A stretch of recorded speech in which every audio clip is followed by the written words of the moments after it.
Hi everybody, we're going to continue reading Who Let the Gods Out by Maz Evans, published by Chicken House, really cool publisher name.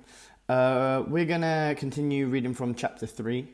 A few weeks ago, Miss Tisha and I uploaded pages for chapter 1, and then last week we did chapter 2. So yeah, we're going to start with chapter 3 here. You may want to read over those or have someone read them to you. Before watching this or before listening to this, it might not make too much sense if you haven't listened or read those parts first. Okay, so chapter 3. Chapter 3, A Star is Born. Virgo, Virgo, wake up. Huh? Pencil sharpeners, burbled Virgo, her long silver hair flopping over her face as she woke with a start in the middle of the Zodiac Council meeting. Whatever are you babbling on about, child? Grumbled Pisces, the large fish whose turn it was to chair the council meetings in November. So, have you done it? When it says chair a council meeting here, it really means lead. So we can take out the word chair and we can put lead. So Pisces is leading the council meeting during November. Virgo tucked her hair neatly behind her ears and fidgeted in her sumptuous red chair. Sofa, really. One of 12 that surrounded the golden table, which was elaborately engraved with every councillor's zodiac sign. She had only been half listening as the other 11 members of the council discussed whether to renew Dionysus's pub licence and if Cyclopses were entitled to half-price eye care. Her mind had started to wander, as it frequently did in those days, to what life might be like outside of Elysium, her heavenly home high above Earth's clouds. This was not because there was anything wrong, not at all. Virgo's life, like her, was completely perfect. Administrating the immortal community was, after all, an immense privilege. The Zodiac Council had been appointed by Zeus himself when he and the other Olympians had retired. Now it was responsible for organising every aspect of immortal life, from justice to jumble sales. But however scintillating it was to ensure that sea nymphs had regulation Veruca socks, or that Chimera's smoke alarms were tested quarterly, Virgo found herself wondering if there wasn't something else. Nearly 2,000 years in the same job looked excellent on her CV, but it was possibly getting slightly less fascinating. Immortal life was a miracle, a gift, a blessing, but it just went on a bit. Virgo, shouted Pisces, snapping her out of her daydream. So, have you done it yet? Virgo tried to look as if she had been listening, but realised that either answer could be wrong. Deciding that no response was better than an incorrect one, and because Virgo was never incorrect, she just shrugged.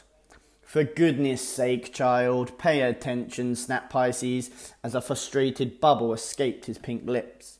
The muses need that stationery order right away. It's no use being the source of all this creativity if you can't find a paperclip. Yes, you're absolutely right. Of course, said Virgo, picking up her golden quill and scratching paperclips on a piece of parchment. A job. Excellent. That should keep her busy. She looked out of the council chamber's glass pyramid at another perfect day in her perfect home above the perfect clouds. She knew how lucky she was. After all, who wouldn't want to live in paradise? It was perfect.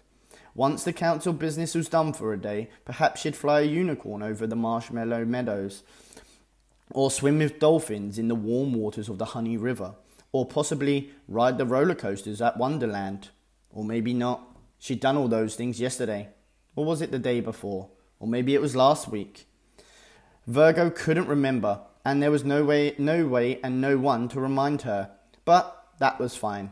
Her life was completely perfect.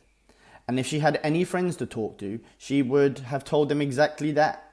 So, if we're happy to agree that Pan could do another stadium tour, just so long as it finishes by 11 p.m, so he doesn't upset any of the Furies, then I think that's everything, said Pisces. Actually, no, one more thing. Prisoner 42, Pisces said.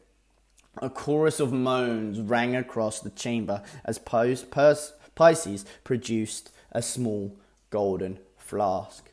Virgo's ears pricked up. She'd always liked the sound of this job. It required a zodiac counselor to deliver a dose of ambrosia to an immortal prisoner on Earth. It was particularly unpopular amongst the council, none of whom wanted to leave the warmth and comfort of Elysium to visit the cold and dirty mortal realm of Earth. But, as the youngest counsellor, Virgo had never been allowed to go before. Her mind started to buzz with excitement, and her hand shot up. Virgo waved her hand in the air, letting out a strained grunt as she tried to shout out. "Anyone?" said Pisces, somehow oblivious to Virgo nearly exploding right in front of him. "Anyone at all?" At that moment, every pair of eyes in the chamber had somewhere else to look. Whether it was something fascinating that they had written down, something out of the window, or a speck of dust that was on their purple robes. Not one of them met the fishy, glazy glare of Pisces. Virgo was perfectly aware that she had a perfect life in her perfect home, but at that precise moment, she knew that it was a perfect time to leave. Dodging the flying insults, fruits and body parts, she quietly moved and picked up the golden flask and slipped it into her purple robes and backed out of the council chamber. The moment Virgo's feet touched the clouds outside, she began to run, picking up her superhuman speed with every step. As soon as she reached the edge of the clouds, she threw her arms open and immediately transformed into her starry constellation. Constellations are the patterns in the night sky from stars, and each of the 12 zodiac animals or zodiac signs have their own pattern.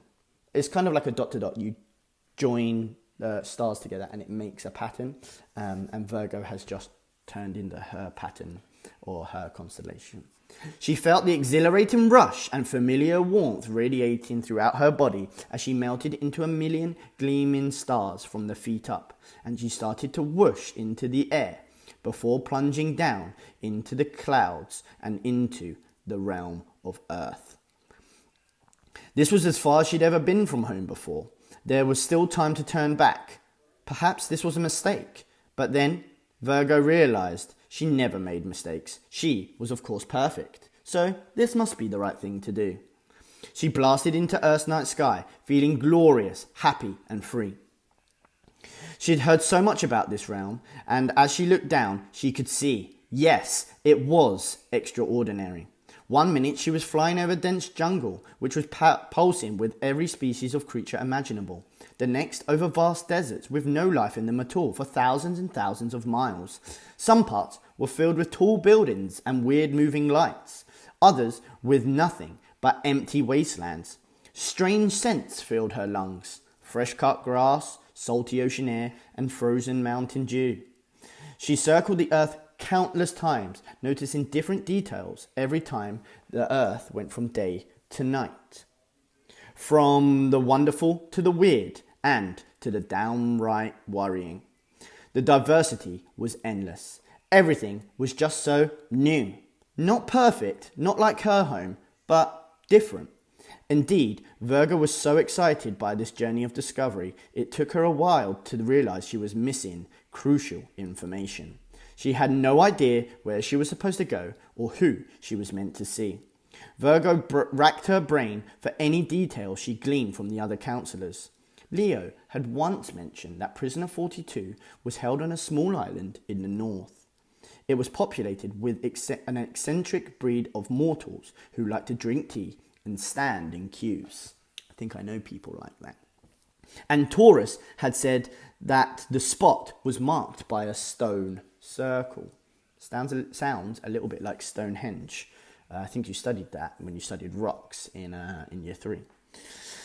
But high up in all this darkness, she couldn't make anything out. She decided to drop a little closer and get a better look. Soon she could distinguish the tiny mortal scuttling around like ants below. I wonder what it would like to meet one, she said to herself. But no, that was against the rules, and Virgo always followed the rules. Well, nearly always. That's true, because Virgo's broken some rules about doing this. She broke Pisces' order and not going. So maybe she doesn't always follow the rules.